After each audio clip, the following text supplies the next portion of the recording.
What's up, guys? Nick Whalen here from RotoWire. We gave you some ads to make this week on the waiver wire. And look, in order to make those ads, you're going to have to find players to drop. So here are 5 players I'm comfortable dropping in fantasy basketball for the week ahead. I want to start with the Minnesota Timberwolves. They are on a 2-game week. So if you're in a weekly lineups league, make sure you keep that in mind. I hate to say it, but I think it's time to drop Donte Divincenzo. Again, a 2-game week for Minnesota. You can't really survive that. He's not going to be in your lineup anyway. He just continues to see a low workload. Played just 18 and 22 minutes and 2 losses to Portland back-to-back this week. Haven't really seen the splash performances from DiVincenzo where he's hitting 6 or 7 threes like it felt like he was every other night for the Knicks last season.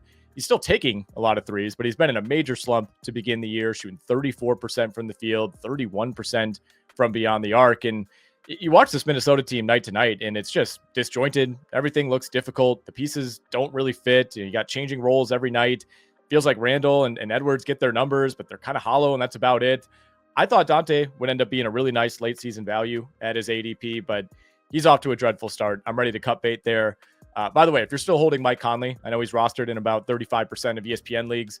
We can end that experiment. You know, he's giving you decent steals numbers, but that's about it. Just not playing enough minutes at this point in his career. I do want to mention Jaime Jaquez of the Miami Heat. I'm a Jaquez guy. I'm still holding out hope for him. I know he's missed some time, been a little bit of a slow start for him, but the Heat are on a 2-game week. So if you do need to stream in a 4-game player and you're looking to drop somebody from Miami, I think there's a case, at least, to drop Jaime Jaquez.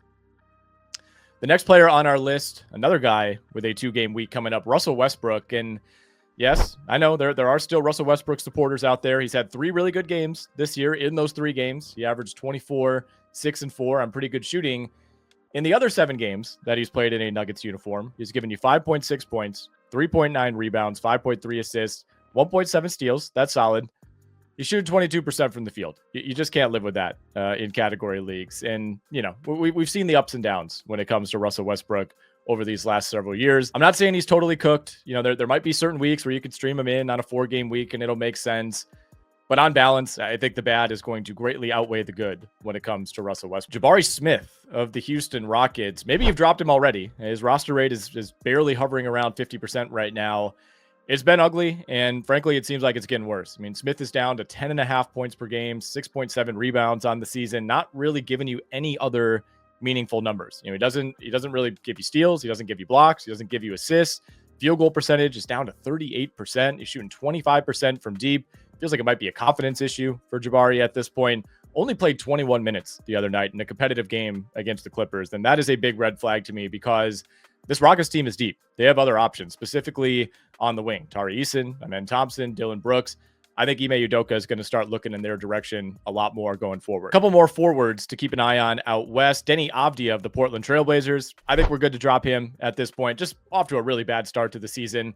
Someone who had a sneaky good year in Washington last season. There was some excitement for him in fantasy, but just has not fit in with this Portland team. He's now coming off the bench. He's played under 20 minutes in 2 of the last 3 games. Like Houston, Portland is a team that has other options. They have depth. And the way it's going right now, Avdija just doesn't look like he needs to be rostered in most fantasy leagues. Finally, we finish out with a Golden State Warrior, Trayce Jackson-Davis. Again, this is a player that hopefully you've already dropped, but he's still being held in over 40% of ESPN leagues. The minutes just have not been there. The Warriors continue to roll out this ultra deep rotation on a night-to-night basis. And even if the minutes were there, the production just really hasn't been all that great. He's only given you 8 points, 5 rebounds, 2 assists per game, not really giving you any blocks, which that's really what you're chasing here. Anything that you're getting with Trayce Jackson-Davis, you can easily find on the waiver wire in a player with a lot more playing time upside.